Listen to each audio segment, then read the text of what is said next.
Atom Araulio confirms, gives details about great relationship.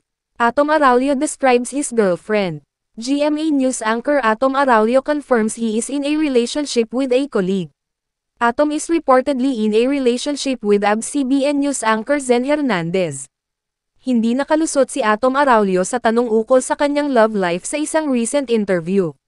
Kilala si Atom sa pagiging pribado pagdating sa kanyang personal na buhay, ngunit sa di pangkarinawang pagkakataon ay nagsalita ang kapusong news anchor ukol sa kanyang great relationship. Si Atom ay napapaulat na karelasyon ng kapwa news anchor na si Zen Hernandez. Dating parehong nasa bakuran ang ABS-CBN News sina Atom at Zen, subalit lumipat sa GMA News si Atom noong 2017. Bagamat tikom ang bibig ni na Atom at Zen ukol sa estado ng kanilang relasyon, maraming pagkakataong nakunan sila ng mga larawan na magkasama. Noong August 2024 ay may kuha ang dalawa na magkasama sa Paris Olympic.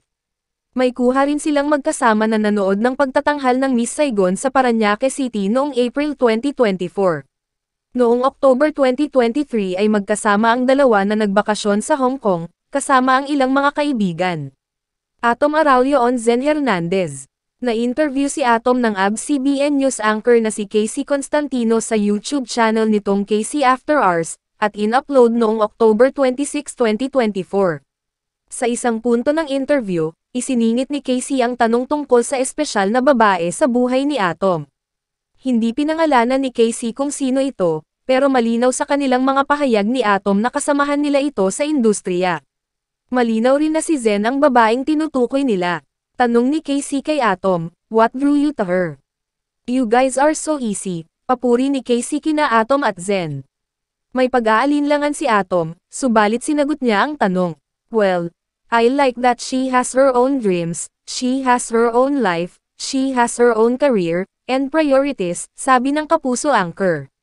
Binanggit din ni Atom na madali silang nagkakaunawaan ng babaeng sinisinta dahil iisa sila ng industriyang kinabibilangan.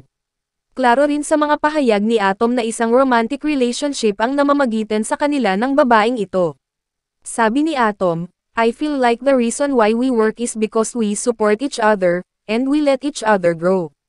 And it's nice to have someone who understands my work." Sa huli ay tinawag pa niya itong great relationship.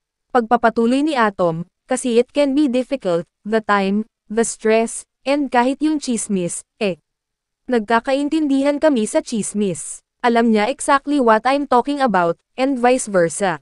So, yeah, it's a great relationship, in that sense."